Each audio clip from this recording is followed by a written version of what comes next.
Hi, and Hi. welcome to Dark Alignment. I am Brittney. And I'm Amy. And also Eruca Rose. Yeah, and here we are once again for a new episode. Thank you guys so much for being here. If it's your first time, welcome. If you're a returning guest, we love you for it. But we are a true crime plus astrology podcast. Two good things together. Two things. You hear them and you're like, that doesn't make sense. And then we put it together and you're like, whoa, that's fucking cool. Yeah. I like it. So, welcome everybody. So be sure to subscribe. Click is it a bell? There's a bell. Ring there's the a bell. like button, there's a bell, and there's a subscribe, and you can do all of them. You could really do all three. You can do all of them. You don't have to pick one. Mm-hmm. You can do it all. So, also, we are on Facebook. Mm-hmm. We are Dark Alignment there. On Instagram, we are Dark Alignment. at Dark Alignment. We had a weird thing happen Yeah, the other really day. fun. It was really fun, guys. Was that yesterday? I don't know my days Last anymore. night. We don't know what day it is. We are recording in the evening. Actually, we've been doing mornings, and it is evening time. Now it's evening. So there's that to note. But we had something weird happen on our Instagram where I saw there was a bunch of things I was tagged in. She got a bunch of notifications. I have my notifications turned off. So I didn't see them in time, but she saw them and she messaged me. So my phone went crazy and somebody tried to steal our Instagram page. It was super weird. They even tagged us in it and tried. It's they took. There must be an app. I don't look into this stuff. There must be an app where it can read all the data from a page and then make another one, a duplicate. It was literally copied, every post was copied word for word. They reposted our pictures, our hashtags, our emojis. Everything was exactly the same, except they didn't get the IGTV posts, I don't think. Oh, okay. Because I guess that's not easy to do. You can't just duplicate that with an app. I don't really know if you can or not, but it was really weird. So watch out for that. We are just at Dark Alignment. So if it's anything other than that, it's not us. So be wary. This is the weirdest Their account thing. has been taken down. Yes. It was if anything kind of funny, but so wild. Y'all don't need to be doing that. Somebody had too much time on their hands. Okay. For real. If somebody hand typed that shit, that's way too much time. I'm jealous of the spare time. I wish I had that much spare time. We do not. So watch for imposters. Don't fall for it. Don't fall for their tricks. So us personally on Instagram, I am at Britt_Oakley. And I'm at Eruca Rose. Yes. And we'll have that in the description below. It's gonna be... Along with our Instagram link for Dark Alignment. Yes. And our Patreon. Patreon! So we have an idea. We've been getting lots of requests to expand our platform. So we are looking to moving to other places, and Patreon would help us to accomplish some of those goals. So we would appreciate any help or support. But we're just glad you're here. So if you just want to hang out with us and go on the ride. We're going to eventually be on all the platforms. Guys. I mean, one day, when we day. really get our lives together, we're going to be in so many platforms, you're going to be like, could you be anywhere else? Could you stop? Could you stop? You're going to, there's I pictured the gas station TVs that they have at the really nice gas stations. Yes. What if it was just us there? It's going to be us at the gas station. You're going to get this content everywhere you turn. Oh my God. Pumping gas. And she was stabbed 7 times, and she was a Leo. And she was a Leo. So that brings us to this week's episode. Trigger warning, right at the top. Yeah, absolutely. We are dealing with some pretty sensitive content this week. I know last week we talked about a really popular murder case where we talked about Gypsy Rose Blanchard and Dee Dee Blanchard and kind of their relationship and a dual chart reading, which was super, super cool. We are taking it a little back. We're doing kind of a vintage crime here. We are going to be exploring Diane Downs. So, for those of you who have not heard of her, I'm going to kind of run through her claims to fame, if you will. I can't come up with a better term for that, but the crime she committed was in 1983. So, we're going back to the 80s. Woo! We're getting vintage. She was known as a child killer. So, she murdered one of her children, and then she attempted to murder the other two. So, there were a lot of this was highly sensationalized crime. The 80s, people had not seen, I mean, really the exposure that this crime got. Right. Yeah.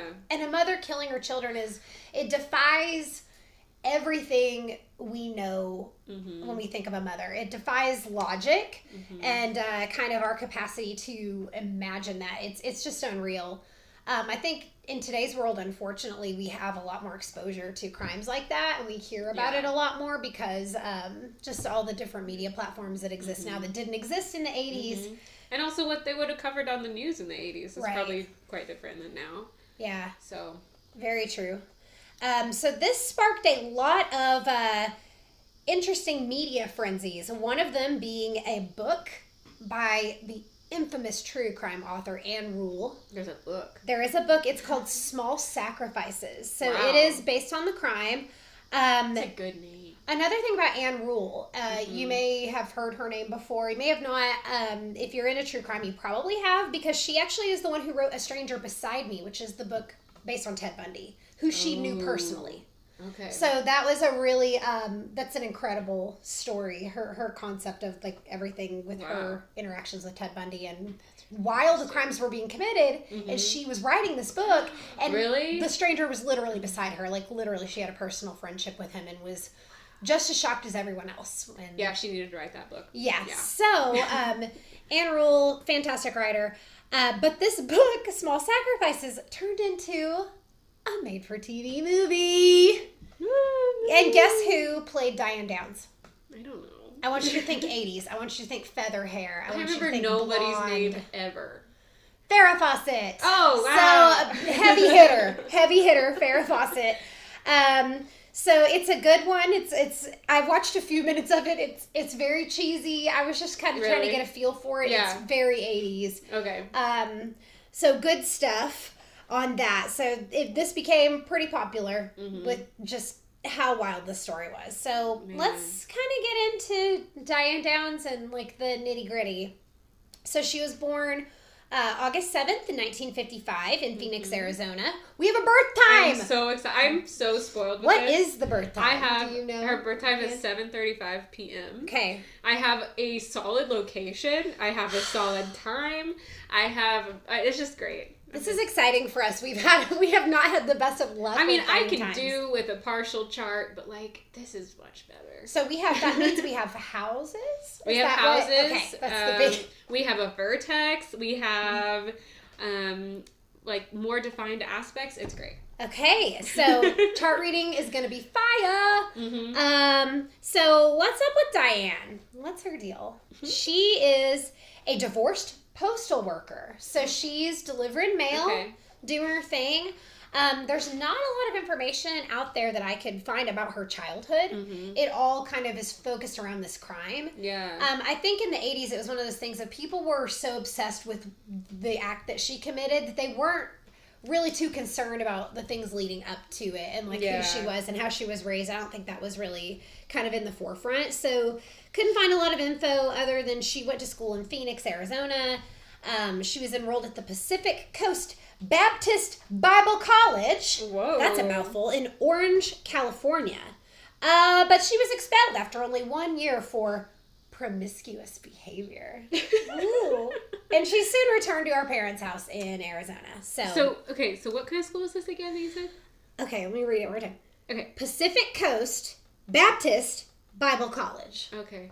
I have a fun idea off that. Go ahead. All right. Okay, we're going to be really hitting hard on the Bible college situation. So we're going to jump straight into where this bitch has lost it, is kind of where we're going. So we're going from 0 to 60 in this story.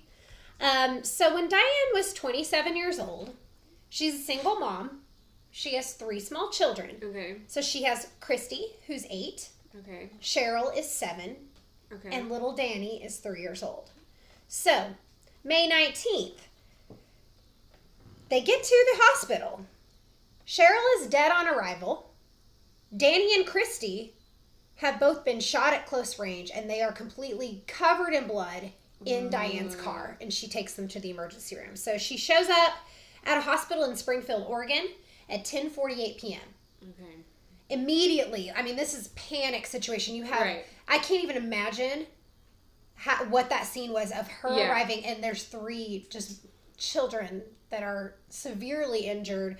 They started working on Danny right away, Danny and Christy, because Cheryl was dead on arrival. Yeah.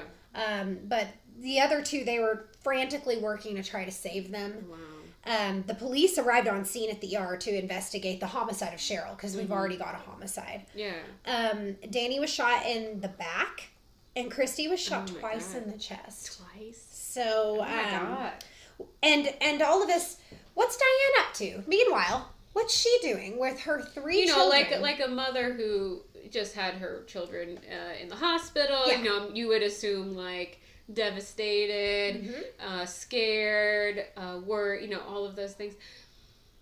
So let's crying.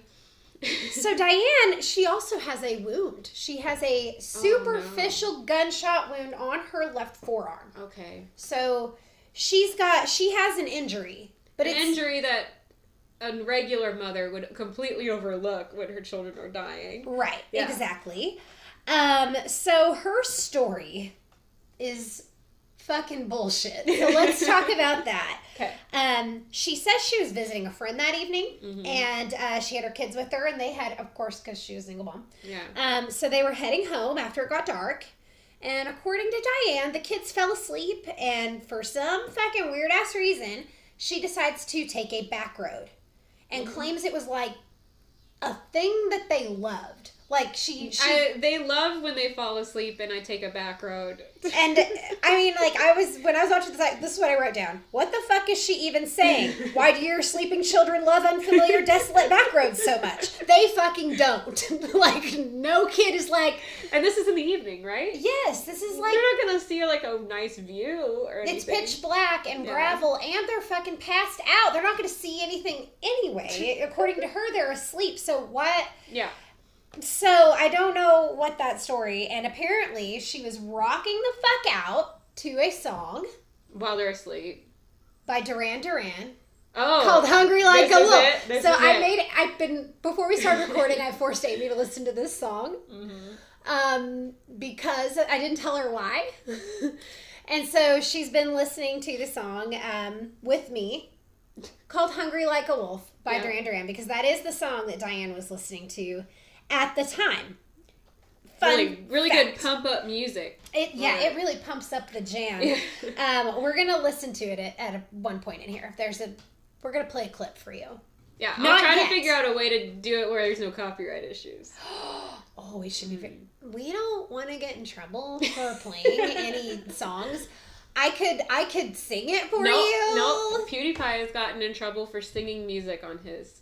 Like, he's gotten copyright claims for singing music on his thing. I mean, he's a huge channel. I don't think anyone would notice this that quickly, but eventually it would get copyright strike. We're not trying to risk our lives. We could put a link to the song in the description. Ooh, that's what we'll do, so you can listen to the whole song, or you may already know the song. I didn't realize I really knew it that well until I listened to it in its entirety, and I was like, oh, I've heard this song. Like, you'll recognize it from, like, 80s movies. It's you just know it. It's one of the songs that, like, most people just know. It's catchy. Yeah. So she's rocking the fuck out, and her story is, I'm driving down this road, my kids are asleep, and there's, she said a bushy-haired stranger flagged her down on the road, and she was like, I'm totally stopping, because that's what you fucking do. When you're on a desolate back road, you see a hairy man with your children, and he wants you to stop. So, I mean, obviously, you're gonna see what's up, right? I know that hitchhiking was like more accepted back then, probably than now, but like, it seems wrong still. I'm sorry, as a woman, I'm never pulling my car over for fucking anybody. I would call for help. I'm not pulling my car over, especially if I had children in the vehicle and no way to protect myself. Fuck that. I'm on a weird, desolate back road. I don't want to see anybody on the side of the road. I'm running away. 100%. So, like, I guess she's like, cool, there's a creeper in the night. I better stop and talk to him because that's normal. She says she turned her engine off. Not just, like, rolled down her window. She's saying she turned the engine of the car off to see what he wanted. And he wanted her car. So she then claims that he pushed her aside, shot her 3 children within 5 to 10 seconds, And then she claims that she pretended to throw her car keys into a field to distract him. Right. Yeah. Okay. So that's her story. She says she pushes him away and jumps in the car and heads to the hospital because she's a fucking hero. So, like, that's how she recounts the story. And every time she talks about it, I've seen numerous interviews. Mm-hmm. She is so detached. Mm-hmm. She shows no sign of emotion. And she is literally, I'm not kidding, describing in vivid detail the sounds of her children dying. She makes reference to the way the gurgling noises sounded. I mean, she's talking... Like, the parts that she probably actually did witness were very vivid, and then the parts that are make-believe are kind of, like, just cold. Oh, no, they're all the cold. whole thing No, is like, cold. she's talking, and she's like... Man. And then I could hear her gurgling back there, and she's just... I mean, it is so dead Whoa. behind the eyes. She is recounting it like she's telling you her grocery list. Like, it's fucked. Wow. It is so detached. It's super fucked up, and like, if I don't have kids, but if I were talking about any person that I witnessed in any sort of pain or like a horrific situation, I would certainly have a lot of emotion. So a mother not being and I know that different people grieve very differently. Yeah, people are going to process a traumatic event extremely differently. But I mean, her demeanor is a problem. Yeah. Like, this is right after. Like, I'd love to have someone who does like micro expressions and facial recognition type of like things, like analyze her interviews. She does have a lot of formal diagnoses that we'll talk about later, because she has been very, very studied. Okay. And she loves talking about it. Oh, she fucking lives for it, dude. So now, this next section I am calling Hunting for the Roadside Creeper Ensues. So they're taking her story. I like the word ensues. Yeah, me too. I love words. So this is a whole thing where the police are taking her story, and even though they're like, okay, this demeanor, something's off about this situation. Yeah, we still have to look into her story. Right. She's firsthand witness. You've got little Danny, who's so badly injured. He's only 3. He can't talk about what happened. And then you have Christy, who's 8, who's also, she's so traumatized, she's been shot. Right. So you have 2 survivors. Both of those children do survive. And then you have little Cheryl, who didn't make it. So there are 2 witnesses, but they are unable to speak. So Diane is their only credible source, or credible, I'm using that term loosely.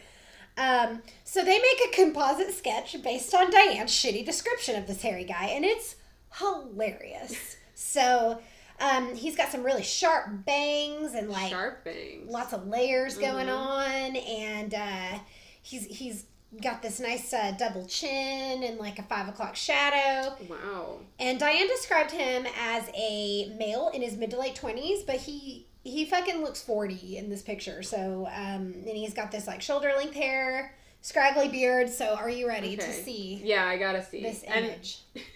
Bam. Oh. Does that look like a guy in his 20s too? Oh, not in his 20s, no. Yeah, that's her. This is her description. If you send me the picture, I can put it up for everyone else too. I'm totally going to. It just, the picture is... I think the sharp bangs... did you like my description? Was really it good? fun? The very, very sharp bangs. I mean, those bangs could cut people. So... And she said originally that it was a hairy man on the side of the road. I mean, he's got hair, but I don't know. He didn't look like the mountain man I envisioned. Right. Yeah, exactly. Yeah. So it was interesting. So, like, of course, people in town are terrified. They're thinking there's a fucking madman on the loose. Yeah. He's killing people's children, trying to carjack people. So this was a big deal. Unfortunately for Diane, the police could see through her bullshit story. They knew something was up. She gave them bad vibes. And within 4 days of her daughter's death, she was assisting the police by reenacting what happened. And these reenactments are taped.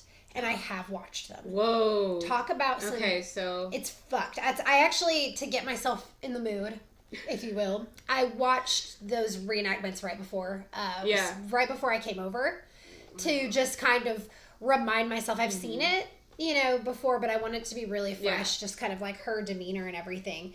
So she was wearing a sling in the in the tapes because she had been shot in the arm. So she's wearing a sling from her gunshot scrape, and they keep referring to her as a victim in the clip, and it's like really fucking gross. Ooh, yeah. She's laughing, she's cutting up, she's fixing her makeup during this whole time. She is loving the attention. She's loving it so fucking much. She's not even trying to, like, be chill about it. So everyone starts to suspect her because she, like, keeps doing interviews.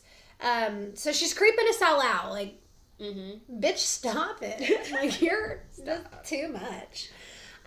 This next section I have entitled Audacity as Fuck because holy shit. So Diane can't keep her mouth shut about the crime to save her life. She loves talking about it. She loves talking about how she felt. She loves talking about how she's the hero of her story, how she overcame her attacker. Meanwhile, Danny is paralyzed from the chest down. Oh my God. So he's paraplegic. Yeah. Christy had a stroke from losing so much blood. Oh my God. She's unable to speak. Like I mentioned, both kids are witnesses to what actually happened, but neither of them can share that with anybody. And there's no murder weapon, no other witnesses, no motive, because the carjacking is a stupid fucking reason to shoot children, and then on top of that, didn't even take the car. Yeah. And if he had a weapon, really wanted the vehicle. But she just, she threw the keys, and then she pushed him away. I forgot about that. Thank you for reminding me of her incredible story. He's shooting his gun all over the place, but she just pushed him out of the way. And, like, the biggest issue people had is, like, people kept wondering, why the fuck did she stop for some weirdo on a country road in the middle of the night? Like, nothing makes any sense about it. Audacity is as fuck. Fuck. Like, nothing makes sense about it. And, like, she's so dead behind the eyes when she talks about it. Like, that's the way one phrase I would describe her is dead behind the eyes. Like, there is just so much coldness. It's beyond. I haven't thought about that. Ooh. Go ahead. Oh, I'm looking forward to hearing your thoughts on that because that's good stuff. And it's just like, she even talks about it and says, like, if she had done it, why would she have left her witnesses alive to testify against her? That's literally what she said about it. And why would she? And she's like, I raced him to the hospital. Which, that's not fucking true.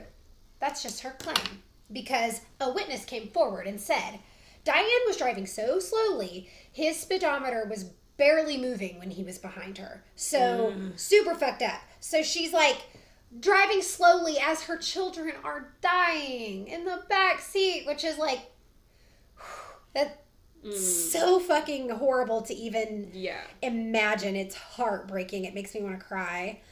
And she also conveniently had a towel available for her gun scrape. Oh my God. It was neatly wrapped around her arm, like she spent fucking time on it. Meanwhile, her children have dying, gurgling, what she said, and they have received absolutely no first aid. None. I can't believe it. None. She had this towel, and instead of like using it to try to stop the bleeding from her children, she wraps her little fucking scrape. As a mother, I don't feel like that makes sense. That seems like there was no sense of urgency. Like, what the fucking fuck? Diane, what the shit is happening? So one of the interviews she did was absolutely beyond. I am going to quote her. Okay. Are you ready? Yes. Everybody says, you sure were lucky. Well, I don't feel very lucky.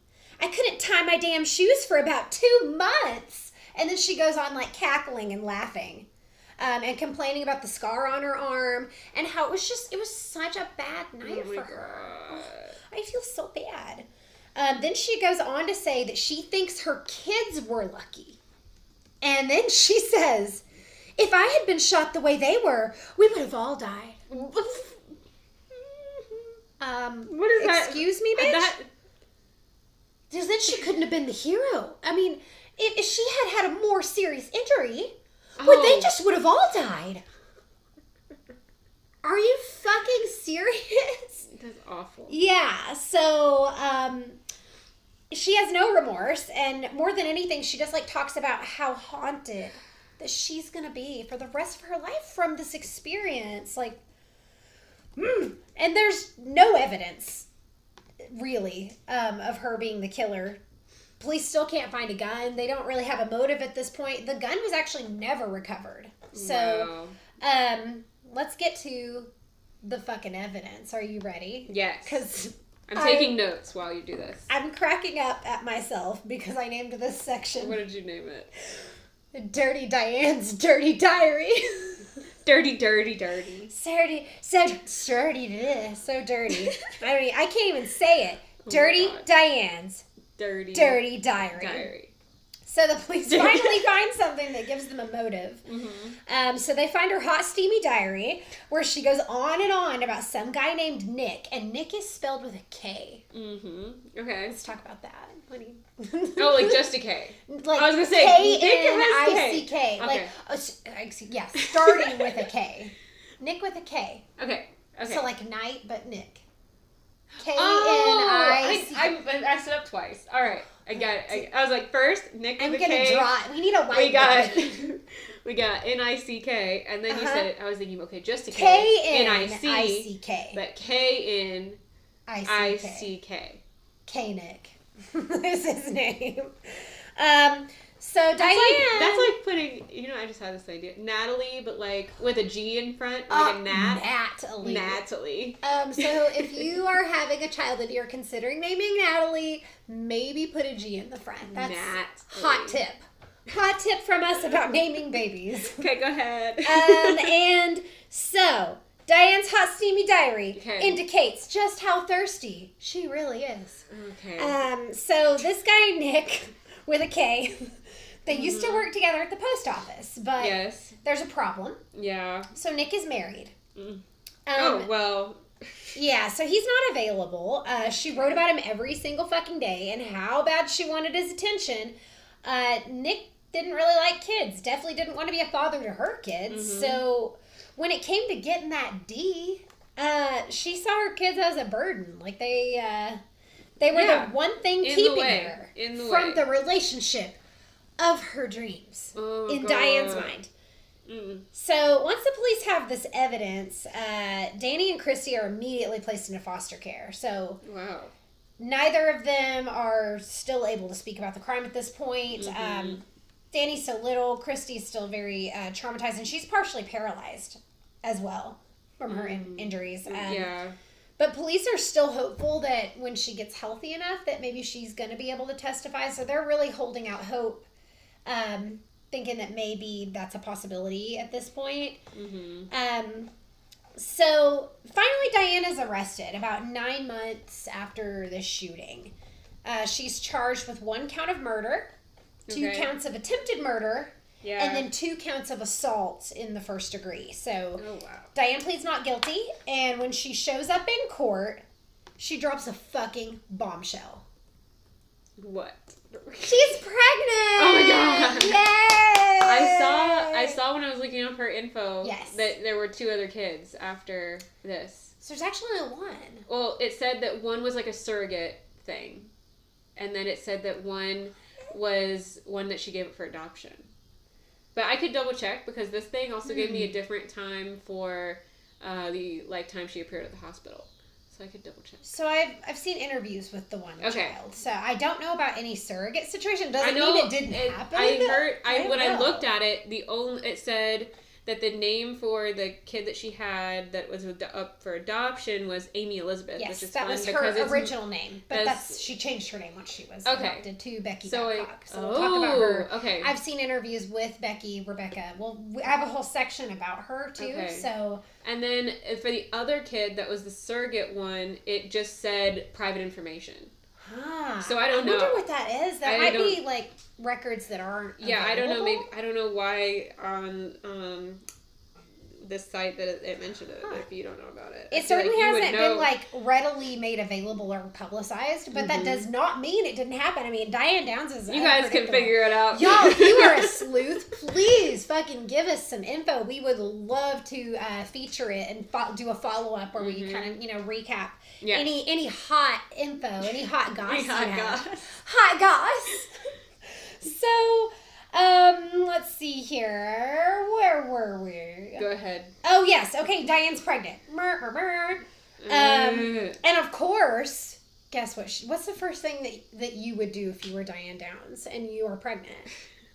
You're gonna have an interview. Oh, you're gonna get it out there. You need to, you need to share that with the world. To know about you. Mm-hmm. They are dying to know your shit. So of course she has a fucking interview, and she talks about why she got pregnant, which is the most disturbing quote.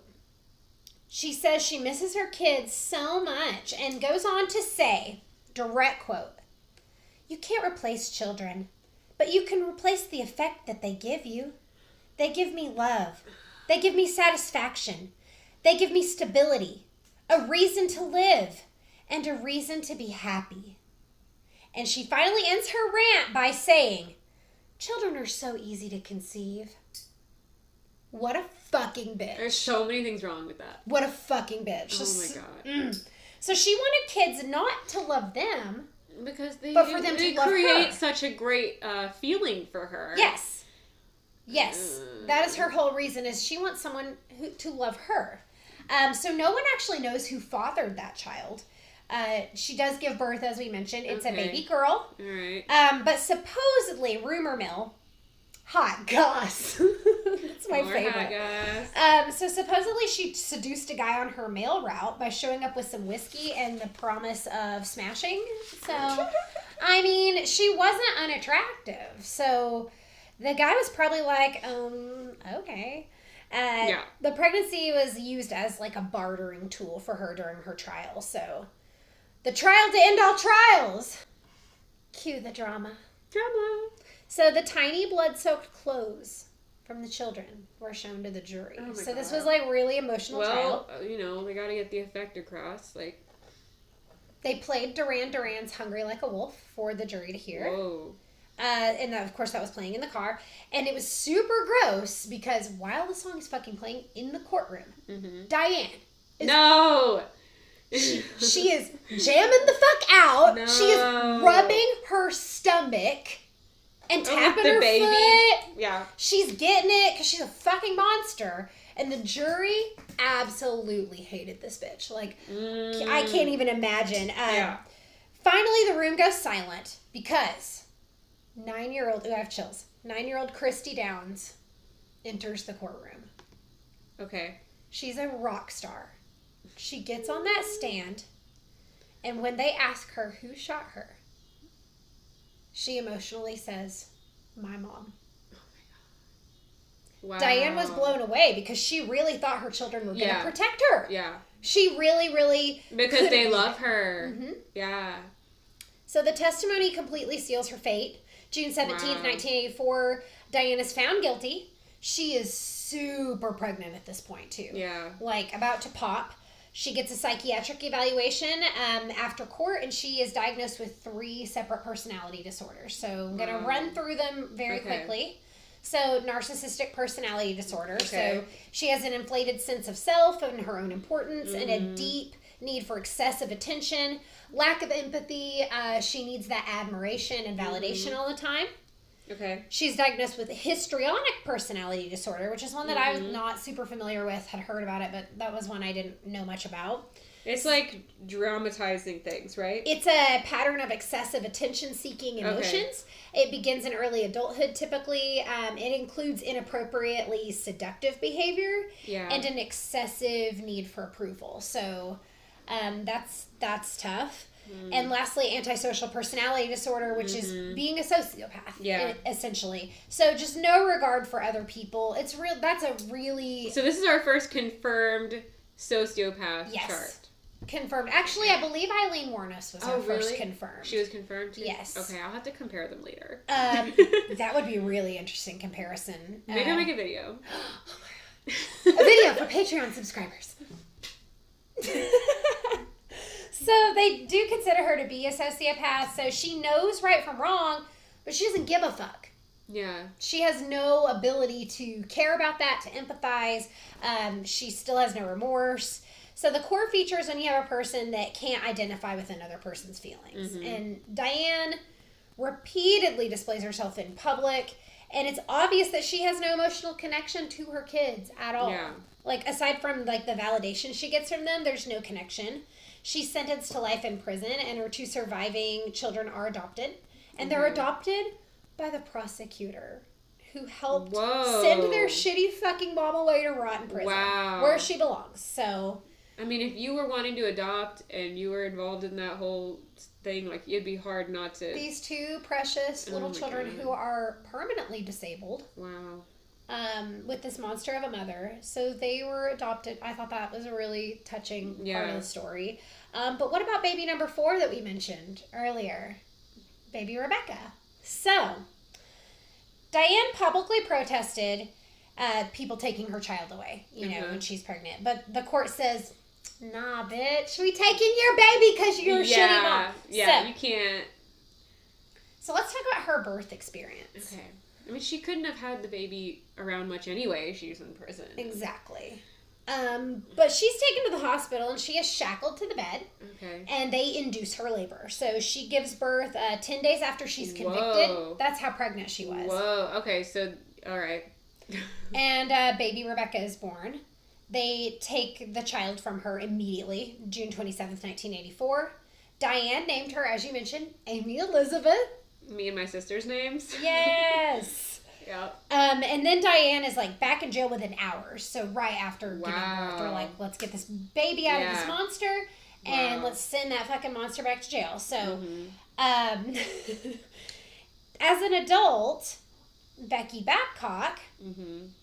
found out that Diane Downs was her mother when she was 11 years old. Whoa. Yeah. That's gotta be crazy. The interviews, it's so powerful to hear her tell her story about what that experience was like finding out that she came from this woman. Yeah. And she was really curious about Diane. She said that, like, watching the movie Small Sacrifices and, like, learning about it, that was really difficult for her, that she felt like she was kind of, like, doing well. I mean, it's her siblings, like... She thought she was doing pretty okay with it all until she, like, kind of got that personal connection through the film. So that was really tough. And, like, really became aware of, like, what her mother was and what that meant for her. But in 2006, Becky decided to write Diane a letter. So she sends her mom a letter. It's like, hey, I'm your daughter, and explaining who she was. And she sent a picture of herself. And she got a letter back. So Becky had a lot of questions, and she, like, wanted to know who her dad was. And when she started asking Diane questions, like, they wrote back and forth, and she said that, like, the letters started to get really fucking weird. Like, there was no useful information in them at all, and it was just pages of rambling. Like, really fucking weird rambling. Yeah. And Diane was saying shit like, someone's been watching you all your life, and that someone was trying to kill her. And Becky finally asked her to, like, stop writing. Yeah. And she gets a final letter from Diane, and Diane is accusing her of being a liar. So as soon as she's not getting what she wants from her... then she's mad. Yeah. Yeah. She turns it around and starts, like, projecting. Great. So the whole thing was, like, a real mindfuck for Becky. Yeah, But she seems to be doing amazing, which is good for her, and she has a great relationship with her adoptive parents. She seems to be really well-adjusted. Which is wonderful. It's an incredible story. Has she met her siblings? Do we know? I don't know about that. It's figure it out, guys. Guys, let us know. Do you know? Tell us. So now the Diane. So she's still in jail. She continues to proclaim her innocence, and of course, do her favorite thing ever: interviews. So, she wants parole and gets denied as fuck. Like, girl, no. Yeah, no. I think her only regret in the whole thing is getting caught. Yeah. She won't give up her stupid, shitty story. Like, she's still telling her story. There's a man out there that did all of this. She's still held in a California prison today. She's going to be eligible for parole again in 2021, you guys. Whoa, that's she's going to be 65 years old, so thank God she can't still have children. Yeah. But they're just so easy. You guys, That's Diane Downs. Oh, wow. Are we ready to chart it up? I can't wait to hear some things. I feel like I've gotten a lot out of this chart. I'm really excited. This is gonna be a good one. All right. It's chart time, all right? It's chart time. It's charty chart. Charty chart corner. Do that. Okay. For Diane Downs. So there's a lot of things I want to talk about, and we'll see how much I get to. Let me start my timer here. We're getting our shit together with timers, you guys. Yeah, we're trying to hit time marks. We're gonna be punctual for you. We're not good at it. We're showing up. We're in a punctual way. Okay, I'm done. Okay, so Diane Downs, she is a Leo. She has a Leo stellium. This is a huge stellium for a chart. There's 7 placements in Leo. Wow. And one of those is an asteroid. So if y'all don't like asteroids, you're wrong. I'm just kidding. But her moon is in Aries, and then her ascendant is Aquarius. Okay. So one of the things, aside from the huge Leo stellium that we're going to have to reference many times, her moon being in that placement in Aries I thought was really interesting because there are some astrological serial killer researchers and things like that. I mean, not anyone who are just really it's not their primary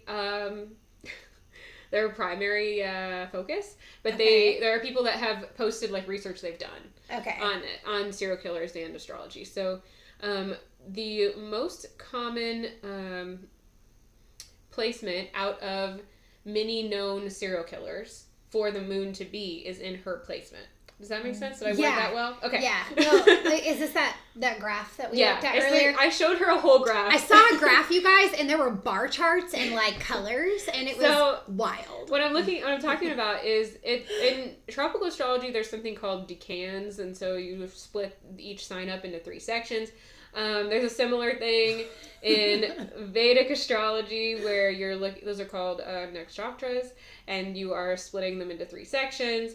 And the first section of Aries is called, I might pronounce this wrong, but it's called Ashwini.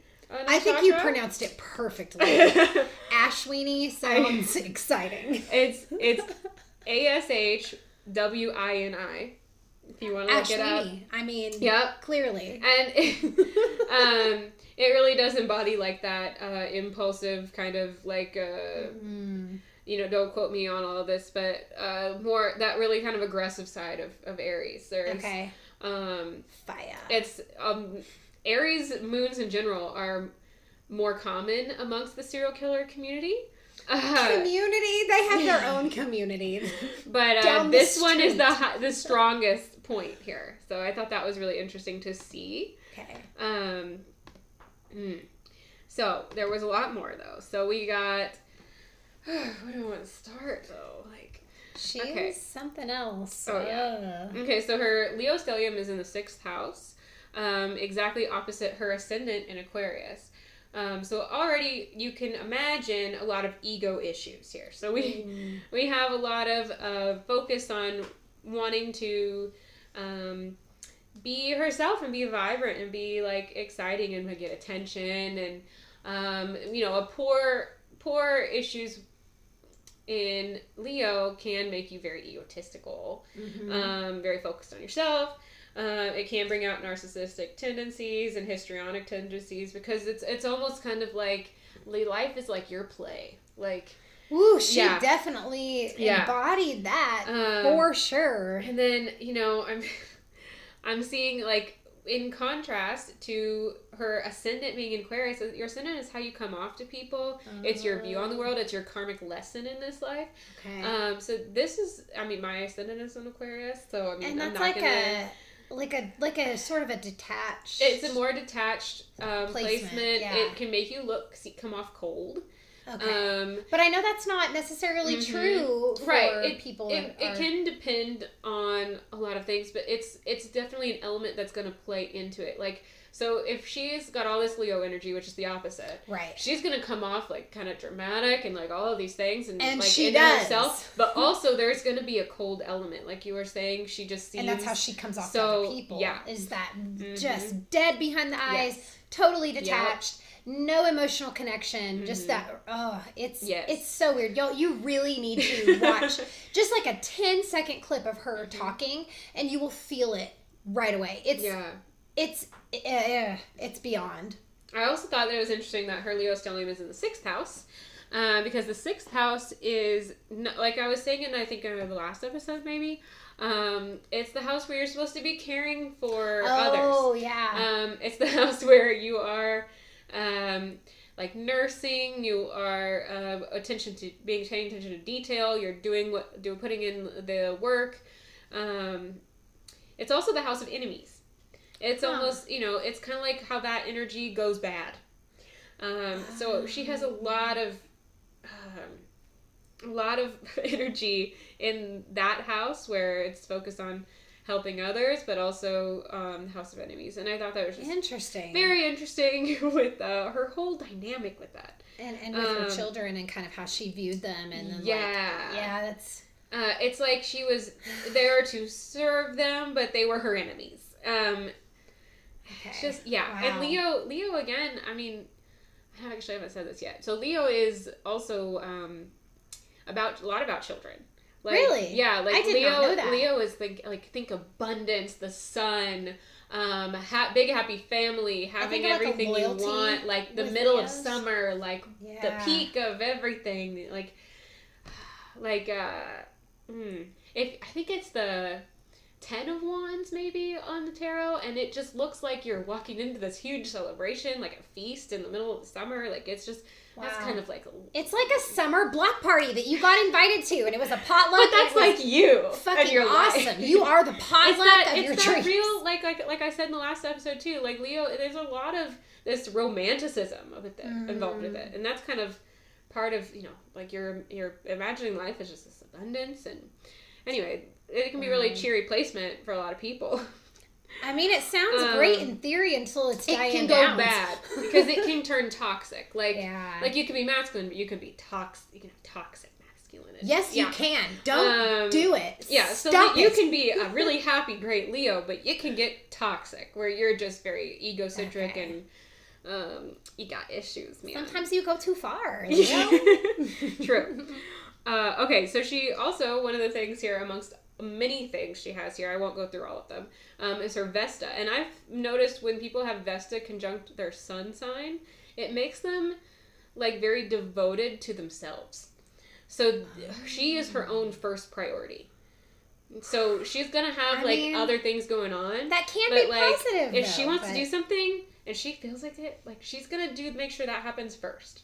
Like that's probably not the best way to be as a parent. And I've seen other parents with this placement. I've seen a lot of other people with this placement, and it's not always toxic. Okay. Sometimes, especially if they have a partner who kind of puts themselves second a lot because they want to help other people so much and they have a hard time like self-care kind of thing. So maybe that person might be good for them because it shows them to help prioritize themselves. But that's not devotion. It can turn bad. Okay. Like I'm saying. So her being her first priority was obviously not good in this case here. We have, let's see, another opposition with her Chiron, which is conjunct Pholus. They're both in retrograde in the 12th house. Okay. So Chiron pop quiz. Okay. Is that okay? Chiron. Yeah. Traumas. Your life traumas? Yeah. Right? Yeah. Yes, I'm getting better. You're good. Yes. Okay. Because in my mind, I'm like, that's her trauma. And that's her trauma. But I want to make sure her emotional vulnerabilities. Okay. This is something that you are usually, excuse me. This is something that you're supposed to overcome throughout your life. I'm not sure how it's working out for her personally. I don't, I haven't checked in. But honestly, fuck her. But sure, that's my. She's also got Pholus there. Do you have an idea about Pholus? No, okay. I don't remember. I'm failing this test. No, it's fine. You're doing great. You got Chiron. I can learn one a week. This week I'm learning Pholus, and that's with a PH, right? Yes. I know because wow, you when read I get on my page. I get a daily astrology personal from. I do daily astrology things. You can check it out on my Instagram. I subscribe to it, and it's fabulous. And now I know how to spell Pholus. Yes. Okay.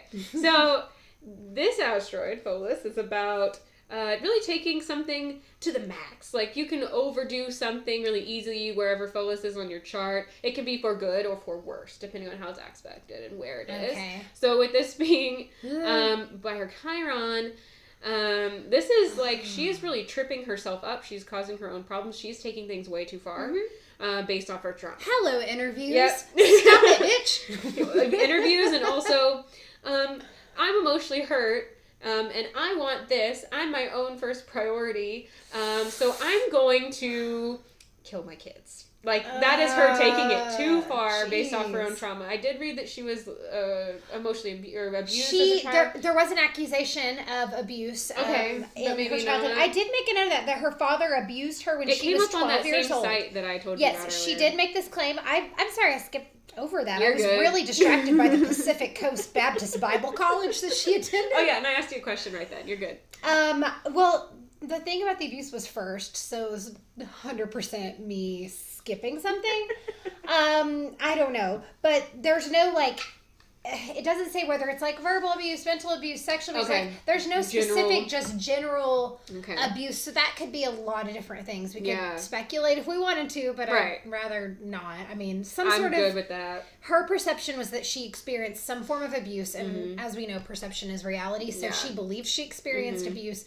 Then that is how she's going to go through life. Also, I mean, I think everyone we've touched on and so far, I mean, a lot of people who do awful things had some kind of trauma that they're... And you know what? I have to say this, but all of us have some sort of fucking trauma. True. And a lot of people... I'm not defending her. Yes. I have to hit on this because, you know, a lot of people have diagnostic, the same diagnosis that she has. And they do not go on to commit these types of crimes. I'm glad you said that. And it's really important to me that, you know, that's where a lot of the stigma about mental health comes into play is, you know, people hearing these stories and hearing a diagnosis and attaching it to that and then being, you know, attributing that to other people that have the same diagnosis that never go, or have the same kind of trauma that never go on to commit these unspeakable acts. So... Right. Hooray for mental health. Thank you for saying that. I would have worded something very poorly. We all know I'm a very big advocate for mental health. I know you are too. So it's we encourage anything you can do to better your own life and your own mental health. Fucking do it. Yes. Do it. Go self-care. Woo! Anyway, on to the next thing. Okay. So her, she's really causing her own problems to the max. This is the kind of like what I think of Pholus when it's going bad as like Seinfeld show. Like I think I said that last time too. Because he causes his own problems the whole fucking show, and I just can't stand to watch it. It's like, if you would just, I can't. All right, I don't want to dwell on Seinfeld, so. I love it. It's like, that's what Pholus could be. It can be really positive, where you're, you know, really making something happen and doing something good for yourself. A lot of times you're tripping yourself up. So, this is her causing problems for herself based off her emotional trauma. It's this reactive component really exacerbating the Leo stellium of self-prioritization. I've kind of already said that. It is square Juno, which shows issues with marriage and commitment stemming from this. So some of that, like, issue with her and who she looks for, what's his name? Nick with a K, she was really trying to marry him. And Nick is probably, you know, someone it doesn't even sound like they had an affair. It's an emotional conflict for her with someone who's already married. Sounds like Juno knows a lot fixation. about committed marriage. That's just something that might have been triggered as a transit during that time. There's a lot of things that I could say. So she's probably, you know, I don't see her based off, unless she really resolves her traumas, I don't see her getting married. Oh, jeez. You know, just Just throwing out It sounds there. like she's picking unavailable partners, Yeah. and also people who she doesn't necessarily have any real love interest or like relationship with, because there's no evidence that he was in a relationship with her. She was just obsessed with him and writing in her slutty diary about it. No slut shaming, also. Her dirty diary. Her dirty diary. Dirty Diane's dirty diary. I'm not going to use that term. I'm not going to use the term slut in a negative way. So. Okay, so with her Chiron being in this placement, this is also her ascendant, so it's kind of like she's wearing her trauma, like, on her face. Like, it's like... behind her dead eyes. It's part of her... It's such a huge part of her. It's in her... It's not in her first house, but it is in her 12th house, which makes it a very, like, mental self-destruction thing. Aquarius is a lot about lack of acceptance. It can be, you were different, weird, a lot of people talk about how Aquarius is kind of quirky, kind of cold, kind of like a weird cat, like just, it can result as you, in a positive way, it could result as someone overcoming this and being an advocate for people with alternative views and lifestyles. Well, that's positive. So maybe she'll come out of prison and be like, hey, y'all need to be nice. I don't really think that she's going to be concerned with anybody. I don't think herself. so either. Be nice to me is what she might be concerned with. Except, let's see, they need to accept that they're different and help others to do the same. Health issue, it could involve health issues with the knees, ankles, and nerves. With this being in the 12th house, this is like your own mental prison type of thing. Like, you are causing yourself undoing, a lot of self-destruction here. It's a lot of escapism. Maybe issues with God. A lot of, like, you were saying she was in religious school. Yeah. It's supposed to be an all-feeling kind of compassionate place, but the 12th house, but with all her trauma there, I'm not seeing it. Okay. This is issues with tremendous grief, loss, feeling. It may have, I'm losing my place on my notes. Oh no. May have felt like there was nothing to have faith in anymore. It's like you lost your God early in life. That's interesting. And this can be a literal God figure or kind of like this spiritual sense of life. Like, where the fuck did it all go wrong for this woman? Like, somewhere along the way, obviously she got some problems. Shit hit the fan somewhere. Yeah, she was married at one point. She did get divorced, but it didn't work out. So it's like, I don't know what really went on with that marriage, or how it ended, or why, or if that was the trigger or the trauma or whatever that we're looking at. Don't really know how to identify that, but it could be. Yeah, I mean, definitely stress on any kind of marriage or commitment with that Juno placement. When you have a placement like this, if any of you have Chiron in this spot, you're kind of looking to find an alternative spiritual healing. It's helpful for you to be with others and open up their eyes to this kind of universal order and alternative style of spirituality and really being open-minded. Well, that sounds cool. Yeah, but, with her... Yeah, with her, not so much, but in generally speaking, terms, that would be something great. I would just hate to talk about Chiron and not give people, like, a helpful tidbit. We need those I'm trying to be a little more positive. For the astrologically challenged, which I do somewhat fall into that category. I'm getting so much better, though. But if you have your chart up here, if you know where your Chiron is, I just want you to know you got options. You've got options. Rather than killing. And then with the 12th house, it could be like a health issue with the feet, so I don't know. Maybe she has athlete's foot. Maybe her legs might, her bottom half of the body might have an issue. I'm gonna go ahead and speculate that someone took her shower shoes, and they're like, this bitch sucks. We're taking her shower shoes, and she got a mad case of athlete's foot. And with talking about all of this, I mean, it just makes you more prone to things. Like, she would be more prone to these health issues that I'm mentioning. And I'm just taking it to a really strange place. It doesn't need to be too literal, but yes. Okay. I want it to be. All right, so then she's also got this Leo stellium square Saturn. And anything with a Saturn involvement can put stress on a placement, especially if it's a square, which is bad. A conflicting, conflicting aspect. This is like a feeling where it feels like there's always a force repressing her. It can really bring lower frequency feelings like anxiety, a lot of feeling of restriction, kind of like she should be less of herself, maybe, especially because she's got all this Leo energy just wanting to like burst out, and then her cold, like less enthusiastic ascendant kind of like pushing down her personality as well. A lot of feelings of being overburdened, depressed. And that's how she viewed being a mother. That's how she saw motherhood, is like, this is in my way. This is keeping me from accomplishing what I want, which is getting with Nick with a K, who doesn't know I exist. So yeah, she totally saw her life that way. Yeah. And then I would assume that this is based off of her relationship with her father in some way. Just based off of how it's lighting up on there. There's also, I had another note that I made last minute, I think, about that. Last minute note? So this is in her 9th house. It's in Scorpio, the Saturn placement. Juno is also over there. But since she was in this religious school, I'm assuming she felt very restricted in the religious school. The 9th house is a lot about spirituality and religion. And if you have Saturn there, I mean, you're going to have a lot of issues with that. And in Scorpio, with that there, and Juno there, and then she has Neptune in the 8th house, which also affects her sexuality. I could very much see her feeling the pressure of being overly structured and very, this force of repression.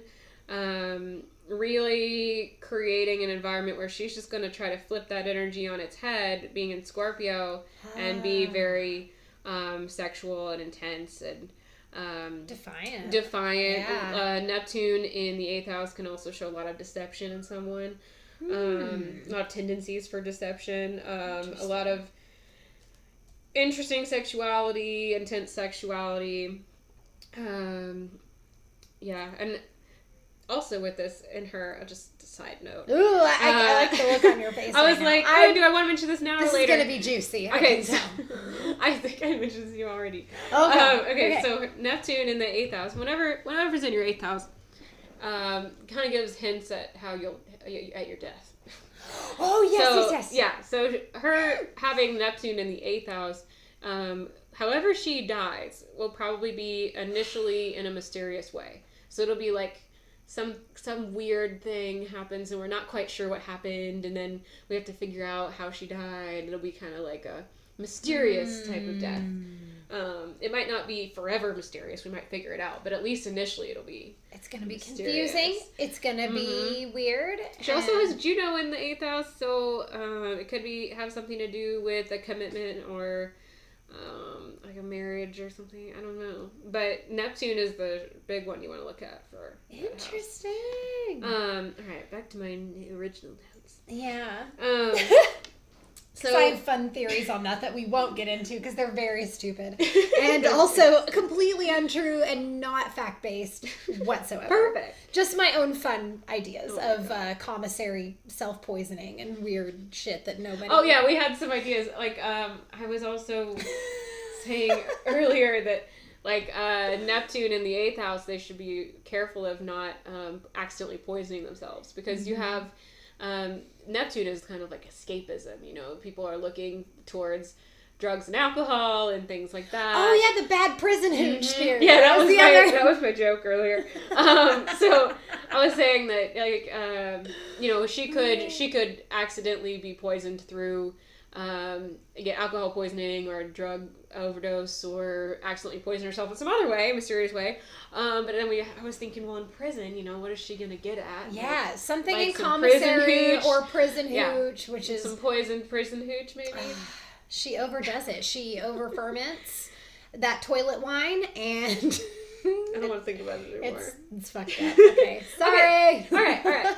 So next, I was gonna say, there is a grand trine to her Ashwini Aries moon and Pallas, and Pallas is about kind of like this fatherly sense of structure. It's similar to like a Saturn idea, but it's it's a smaller placement, and it's more about like decision making. Like you're wanting to use like an inner wisdom to make decisions, like sound decisions. That sounds good. Where Saturn is more like structure, discipline, do things the right way, you know. So it's a little bit like different type of practicality.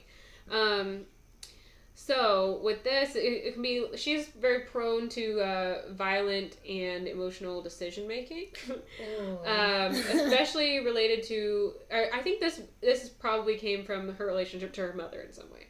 Okay. I don't know anything about her relationship with her mother or what that was like. My cat. There's a cat that's about to climb a ladder right now, and I'm living for it. So I'm debating if I need to go deal with it. I feel like she's got it under control. I know, but she'll hop up in the... Oh, she's gonna, like, basically live in the ceiling. It's fine. Okay. She's really thinking about She's gonna knock the ladder over. I got it. Yeah, intervention! So, here's where I just really want to sing that Duran Duran song, but I'm not going to. If I don't cut this out, this is my cat. Hi. Yeah. She's really sweet, but she's very really explorative, you know.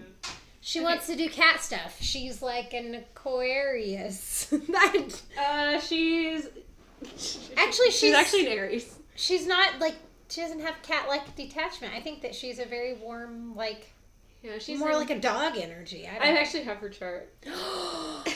You do pet charts? I could. We are doing Barley's chart fucking immediately. Okay, that'll be another extra video for you. Or just like the best day of my life. That's what I want to know. My dog child. My friend has I got it for her. It's an astrology like cat book. But I think you could find one on dogs. I need one that's just dachshunds, because that's really my main focus. Okay, so next I wanted to talk about her south node and her north node, which is her life path. Yay, Diane! So south node is where you're coming from. Hers is in Gemini in the 4th house. It's trine her ascendant in Neptune. It's really like. Excuse me again. So when you have your south node in this placement, this is where I have my south node. I know. We have a similar life path, which is just great. That scares me. The rest of our chart's completely different. I have a feeling you're gonna do better with your life path than I don't have the aggression and issues like she does. So anyway, so we have this placement is like you're not accepted in your early life community.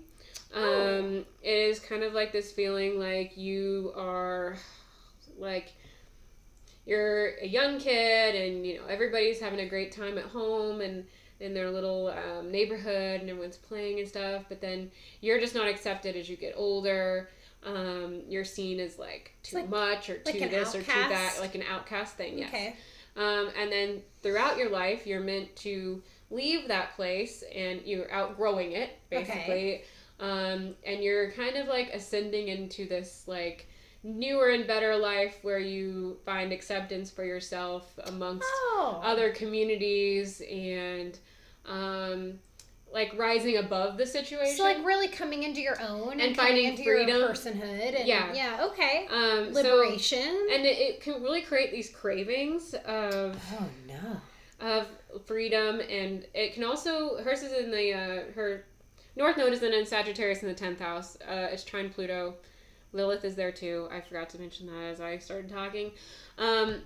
So it creates this feeling, it's the craving for freedom, and it also is an indicator of fame. With 10th house, it's kind of like your reputation, your career. Okay. Also, with Lilith there and the Pluto aspect, she's really willing to. She finds self-empowerment through this, and she's willing to manipulate situations into her favor. So that captures the essence of Diane Downs. Yeah, and wherever your north node is, it's something that it's this energy that you just can't stop striving for. She can't stop, won't stop talking about the fucking situation with her children and her Leo energy with this, and she's got like a a lot of fire on her chart here. Like, she is just, like, going for it. She's, like, you know. Oh, she truly is. She was ignited, and then, yeah. It's weird to watch. It's so uncomfortable to watch her, especially with that police reenactment where she's, like, giggling and giddy and, like, fixing her makeup and, like, talking about, we gotta wear this sling. Like, bitch, your children are either dead or paralyzed. Yeah. Are you kidding me? Like, it's beyond. I can't fathom. You've got to see it. Let's see.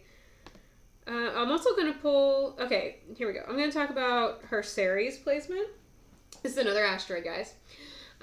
Ceres is in retrograde on her chart in Capricorn. So Ceres is about like what you need to feel loved and this really like motherly, maternal kind of loving energy. It's kind of like your foundation for love. It's like a base love. Okay. Like if this is aspected well in your chart, you're going to have kind of like this feeling like, okay, everything's okay. Like, even if somebody was mean to me today, like I just have this really this like calm, deep sense of love. Like a self-soothing type kind of a placement. Yeah, soothing is a nice word interpretation of that. So hers is in retrograde, so it's not, again, whenever something is in retrograde, it makes it not really doing its normal job. It's kind of on vacation from its normal job. It's more reflective. Okay. Like you go on vacation and you kind of reflect on your life and whatever. Like that's kind of the idea. So this more reflective Ceres placement is like really not going to feel content in Capricorn. Capricorn is, again, it's like ruled by Saturn. It's like very structured, disciplined, mean old dad feeling. All right. The patriarchy. Definitely like Capricorn's very like goal oriented. Okay. Very practical. Like it's not really it's the opposite of Cancer, which is the most maternal energy. Okay. And so for Ceres to be there, it is a weird placement for Ceres to be. It's not a comfortable place for that to be. There are quincunxes from that to her Leo stellium. So she doesn't have that feeling of that base love. Like she doesn't experience that. It is a block. It's not a conflict. It's not a challenge. It's just a block. She doesn't have it. Like she's accurate. And she probably can't express it either. So I see a lot of issues with her not being motherly with that. That's an understatement. But yes. Yeah. Let's see. And then I also pulled her life path number. This is the last thing I'll do, unless we want to pull the chart of the murder. But I think we've covered a lot of her chart. Yeah, I think we've... Yeah. Okay. So her... Okay. I feel like I should introduce the idea of a life path number. Yeah, because I actually don't know what that means. Yeah, I hope mine is 7. This is really numerology. I'll do yours right after this. I really hope it's 7. 7! Okay. She has the same life path number as me, too. Fuck! We don't have that much in common. I'm just pointing out the things that happen to be in common, okay? Okay, so life path number 8. This is the idea of someone who grows up with a lot of obstacles and challenges. Okay. In any form, really. It could be like emotional challenges or like physical challenges, like financial challenges. But you grow up really facing like a challenge at every step of the way. It's like you don't really you're not cut a break until midway through life. So you hit like midway through life, and then you can either really like blossom into the success or let all of the stress from the previous challenges bring you down the depths and fucking eat you alive. Yes. Okay. I really relate hard to that and feel like maybe so maybe your life path 8. I really feel like that's probably I mean, people talk about life path 8 when people give really positive things. You know, life path 8 can be really great. It can show like a lot of success because you learned from all your challenges earlier in life. It can really show like wealth later in life. Like it can you have good management and organizational skills. You can become very tough and persistent. You can learn how to maintain a balance in life. You can understand causes and consequences because you went through all of these challenges early on. Mm-hmm. It's like you learned your lessons the first half, and then you can either thrive or die in the second half. Okay. A lot of people, on the flip side, can also end up homeless with this life path number. They can end up with serious life challenges because they were not willing to overcome them in some way. Okay. That's a touchy way to word it, but that's it's kind of the gonna idea. go great for you, or it's gonna go really fucking wrong. You know, but it's based on. But you have the potential with this life path to really soar if you can tough it out. Okay. So that's a big idea with the life path data. I really bet I'm in this. I would almost bet money that this is. I mean, you totally could. I relate to it so hard, and now I'm going to be disappointed if I'm not. We'll see. Okay. All right. You can look up how to. It's really easy to find your life path number. By the way, it's cool. You just got to make sure you do the math right, basically. Oh no. Yeah, I was like, I'm going to say that. Math, and then I'm on a totally wrong life path. I can't live with myself. Okay, so here, some weaknesses I thought were interesting to mention. Is that they must be careful not to abuse their power because it can have serious and negative consequences. Nice. You must really learn to wait for your success, otherwise there's just such a risk of failure, like I was saying. There's